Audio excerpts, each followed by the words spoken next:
수많은 사람들이 주님을 보기 위해 모여듭니다. 주님께서는 그 중에 일부를 특별히 부르십니다.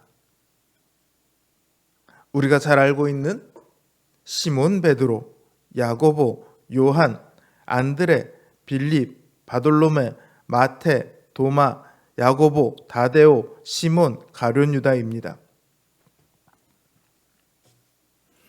그 많은 사람들 중에서 하필이면 왜 주님께서 이 12명을 택하셨을까요?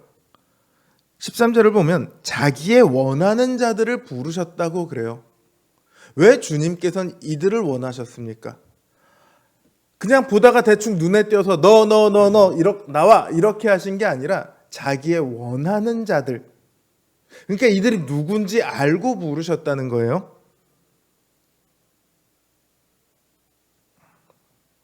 왜 이들을 택하셨을까요? 이들을 또 부르셔서 무엇을 시키기 위함인가요? 또 부르심을 받은 이들은 결국 어떻게 됩니까? 이 사도들의 부르심을 알면 오늘 우리를 향한 주님의 부르심을 우리가 좀 더 잘 이해할 수 있습니다. 오늘 이 말씀을 통해 우리를 부르시는 주님의 그 음성을 우리가 듣는 귀한 역사가 있기를 주님의 이름으로 기원합니다. 왜 이들을 선택하셨을까요? 이 12명의 제자들은 당대의 사람들의 눈으로 보기에 결코 훌륭한 사람들이 아닙니다. 천대받는 갈릴리의 어부들이고 그 중에는 세리도 있습니다. 또 로마의 반역을 일삼던 열심당원도 있습니다. 성격이 좋으냐, 인품이 좋으냐, 베드로는 다혈질인 사람으로 유명하죠. 대제사장의 종 말고의 귀를 칼로 베어버립니다. 그런가 하면 도마는 부활하신 주님을 보면서도 나는 믿지 못하겠다, 그렇게 말합니다. 또 이들은 신뢰할 만한 그런 사람들도 아닙니다. 주님께서 잡히시던 밤에 이 12명은 단 한 사람도 주님 곁에 남아있지 않습니다. 다 도망갔어요. 그리고 이들은 부활하리라던 주님의 말씀을 믿지도 않았습니다. 게다가 이들 중에는 예수님을 팔아먹는, 돈 때문에 예수님을 팔아먹는 가룟 유다도 있습니다. 이들을 택하신 이유가 무엇인지는 우리가 정확하게 알 수는 없지만 적어도 한 가지는 확실합니다. 주님께서 이들을 택하실 때요, 이들의 어떤 모습을 보고 택하신 것은 아니라는 거예요. 택하심의 이유에 이들 자신의 영향은 조금도 들어가지 않았다는 겁니다. 쉽게 말해서 이들이 인품이 훌륭해서라거나 재능이 뛰어나서라거나 신앙이 깊어서라거나 말을 잘 들을 거라거나 이런 것 때문에 이들을 선택하신 것은 아니라는 점이에요.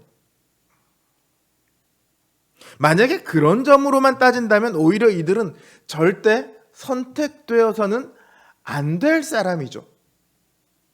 하다못해 회사만 생각해도 회사에서 면접을 볼 때, 자, 자네는 3년 동안 회사가 열심히 자네를 가르치고 나면 어떻게 할 건가? 예, 저는 다른 회사를 가겠습니다. 이런 사람을 누가 뽑겠습니까?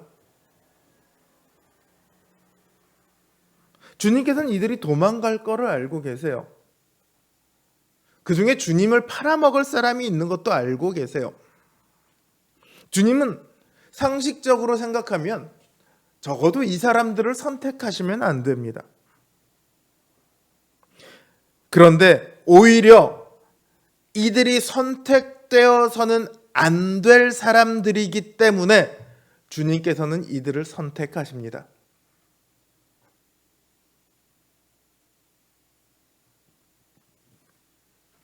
믿음은 주님에 대한 항복입니다. 동시에 자신에 대한 철저한 부인입니다. 지금 이 제자들은요, 무엇 하나 내세울 것이 없습니다. 자랑할 만한 것이 없습니다. 그러하기에 오히려 그 깊은 믿음에까지 다다를 수 있었습니다. 이들의 능력이나 재능은 전혀 중요하지 않습니다. 중요한 것은 이들이 자기 자신이 아니라 주님을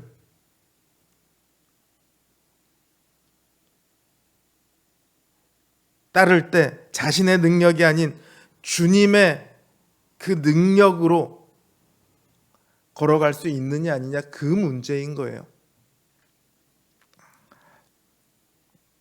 주님께서 이들을 부르신 것은요, 주님께서 이들과 함께 계셔서 가르치시며 또 보내서 전도도 하게 하시며 주님의 권세를 주셔서 귀신도 내쫓게 하려는 겁니다. 이들에게 필요한 것은 자신에게서 나오는 것들이 아니라 주님께서 주시는 것들이죠.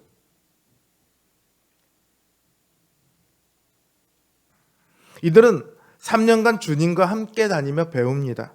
또 전도를 하기도 하고 귀신을 내쫓고 병을 고치기도 합니다.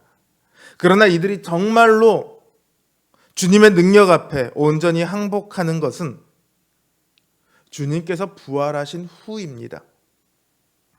그리고 오순절 성령 강림을 통해 이들은 이제 주님의 영이신 성령님과 늘 동행하며 성령에 충만한 사도들이 됩니다.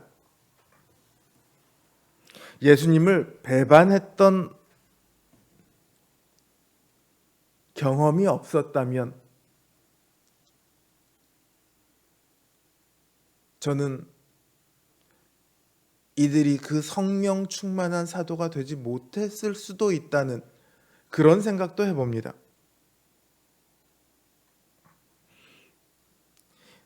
이제는 어느 누구도 이들을 부족한 사도라고 부르지 않습니다. 도망갔던 제자들이라고 부르지도 않습니다. 비록 각자가 맡았던 일도 다르고 행했던 일도 다르고 죽게 되는 시기도 다 다릅니다. 그러나 이들은 모두가 다 훌륭한 사도였고 기독교 역사 속에 늘 기억될 예수님의 제자입니다. 뿐만 아니라 요한계시록을 보면 천국 성곽의 기초석에 이들의 이름이 기록되어 있다.